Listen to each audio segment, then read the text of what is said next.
দর্শক, এই মুহূর্তে লন্ডন থেকে সরাসরি যুক্ত হচ্ছে সহকর্মী সরওয়ার হোসেন।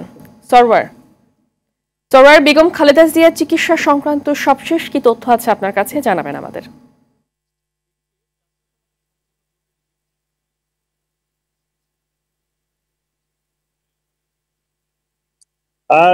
ধন্যবাদ ফাহমিদা। যেমনটি বলছিলেন, বিএনপি চেয়ারপারসন বেগম খালেদা জিয়ার চিকিৎসা চলছে লন্ডনের বেসরকারি হাসপাতাল, সর্ববৃহৎ হাসপাতাল লন্ডন ক্লিনিকে। সেখানে তার স্বাস্থ্যের বিভিন্ন ধরনের পরীক্ষা নিরীক্ষা হচ্ছে, লিভার, কিডনি সহ বিভিন্ন ধরনের পরীক্ষা নিরীক্ষা হচ্ছে, এমনটি আমাদেরকে গতকাল জানিয়েছেন ডাক্তার জাহিদ হোসেন।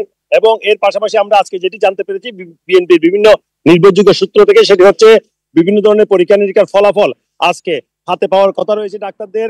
আপনারা জানেন যে প্যাট্রিক কেনেডির তত্ত্বাবধানে, যিনি বিশেষজ্ঞ চিকিৎসক, তার তত্ত্বাবধানে বেগম খালেদা জিয়ার এসব পরীক্ষা নিরীক্ষা করা হয়েছে এবং তিনি আজকে অনেকগুলো রিপোর্ট পাবেন এবং তার এসব রিপোর্টের উপর ভিত্তি করেই মূলত খালেদা জিয়ার পরবর্তী চিকিৎসা কি ধরনের হতে পারে এবং কোন কোন ডাক্তারের কোন কোন বিশেষজ্ঞ চিকিৎসককে আনা হতে পারে, এসব বিষয়ে সিদ্ধান্ত নেওয়ার কথা রয়েছে, এমন একটি কথা জানিয়েছে বিএনপির একটি বিশ্বস্ত সূত্র।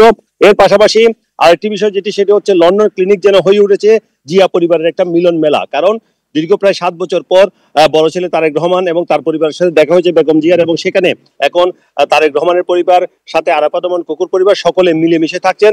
কারণ যে ভিআইপি সুইটে থাকছেন সেটি অনেক বড় এবং সেখানে পরিবারের সদস্যরাও থাকছেন, বিশেষ করে নাতনি ব্যারিস্টার জাইমা রহমান এবং আরাফাত রহমান কুকুর দুই মেয়ে জাফিয়া রহমান এবং জাহিয়া রহমান, তারা সকলের সাথে খুশি মোটামুটি পারিবারিক পরিবেশে সময় কাটাচ্ছেন বেগম জিয়া। পাশাপাশি চলছে চিকিৎসা এবং আজকে যদি রিপোর্ট পাওয়া যায় তাহলে হয়তোবা চিকিৎসার পরবর্তী ধাপ, অর্থাৎ কোন কোন ডাক্তারের অধীনে তিনি চিকিৎসা নেবেন, সেসব বিষয় জানা যাবে। এই ছিল মোটামুটি এখানকার সর্বশেষ আপডেট। ফাহমিদা। জি সরওয়ার, ধন্যবাদ আপনাকে।